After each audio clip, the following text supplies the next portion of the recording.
Okay, so in this video, I'm going to be talking about how to use the difference of two squares sort of formula thing whenever you're factoring. So it's really simple, really easy. It's going to be a pretty short video. Don't stress out about it. I got you.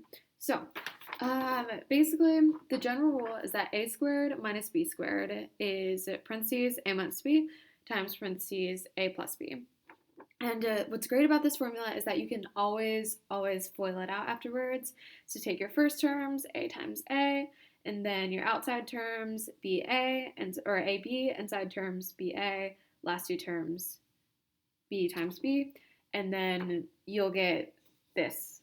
That's basically, you can always FOIL it out, you can always check your answer, which is why this is great. So this is your difference of squares general formula. So we're going to start out with the simple example problem. Don't get intimidated by any of the work. So you have 64 y squared minus 49. So usually at this point I'm going, okay, are you kidding me? These are two perfect squares, but they don't have anything in common. I don't feel like I can factor anything out of this. I just, what do I do here? And this is where your difference of squares formula comes in. Your a minus b times a plus b. So what you're going to want to do is figure out the square roots of each of these two terms. So you know that the 64y squared is going to be 8y squared. And then you know that 49 is going to be 7 squared. So you just want to separate that. So you want to write it as 8y squared minus 7 squared. And so then, bada boom, you have your a terms and you have your b terms. So you have your a, which is your first term, 8y, and your b, which is your second term, 7. And then you want to plug that into your a minus b times a plus b formula. And once you do that, you're going to end up with 8y minus 7 times 8y plus 7. And this is your answer. But if you want to check it just to be safe, which I completely recommend doing, especially on tests and everything, if you have the time, you can just FOIL that out. So multiply the first two terms, which is going to give you 64y squared, times the outside terms plus 56y, middle terms minus 56y, so that's just going to cancel right out, and then the last two terms minus 49, and you're going to end up with 64y squared minus 49, which is what you started out with. Just so you know, you did it correctly. So another example problem. So we have 4x to the fourth minus 25. Again, we're in that same dilemma of these two things don't have anything in common, but I know there's something that I could do there because it looks like there are squares.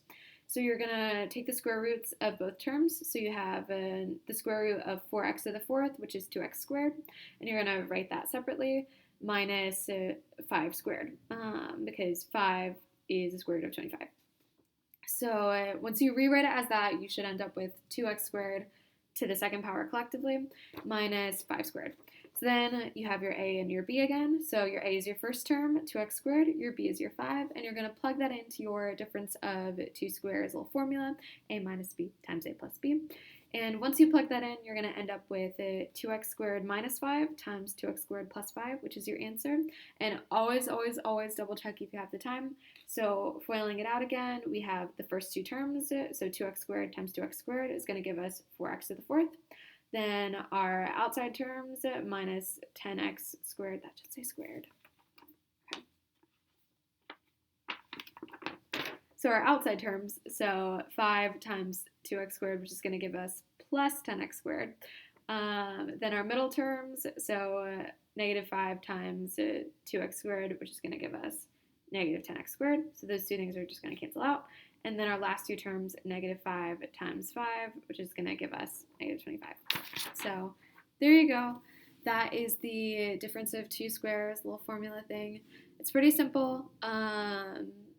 But yeah, also there are a bunch of other videos on YouTube if this one didn't really help you. But yes, so good luck.